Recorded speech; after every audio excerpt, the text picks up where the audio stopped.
Hello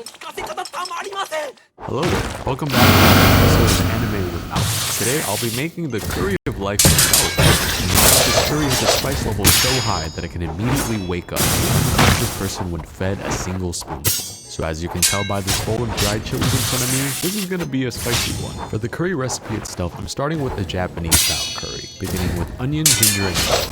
I'm just slicing one large onion into normal sized chunks. For the garlic, I'm chopping up 2 cloves. For the ginger, I'm using about a 1-inch knob, removing the skin with my knife and grating until everything has been broken down. The other vegetables, I have 3 carrots and 1 potato. I'm going to be cutting the carrot into nice jewel-sized chunks and providing the same treatment to the potato. For the meat, it's pretty common to use beef in these kinds of situations, and the chuck, which has some connective tissue and fat that'll break down quite nicely in the braid. Once it's been the chuck gets cut into large chunks. These end up shrinking quite a bit during the cook, so I like to have them a little larger. Alright, everybody's all happy, to the stove.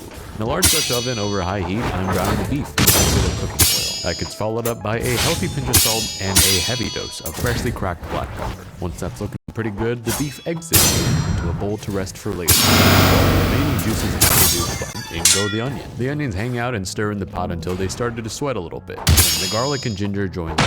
If they came to the party a little too soon, they probably would have burned, so it's good that they have the onions to help give it some texture. For the spice, color, and flavor, I'm adding togarashi along with 1 tablespoon of tomato paste. Even though you may not find these in a lot of Japanese curries, Lady Sato from the show does seem to add a lot of things into this curry of life, and the flavors do seem to make sense with everything else. Once everything's been stirred, it takes on a nice beautiful red color. I'm going to deglaze with 1 whole cup of red. To help get all the flavor bits that might be stuck to the bottom or the sides, but also make the curry a little bit darker. We are trying to go for a dark black, after all. At this point in time, the beef has decided to rejoin this party, along with roughly 8 cups of beef. Everybody in the pot seems to be having a good time, so we're going to let them hang out and cook over low heat with the lid half open. I'll let you guys simmer away for about an hour or so. While the curry party happens over there, I'm going to make one of its best friends, rice. Pretty straightforward. Rice cooker, 2 cups of white rice, which I'm going to first wash to remove any excess starch that would cause the grains to clump together if not washed out. Let's press the button and let this rice cook. A rather spicy encounter. I have here an entire bowl of dried red chilies. I believe these are from the Szechuan origin, and being Chinese myself, I'm quite familiar with these and how terrible they are when they hit your tongue.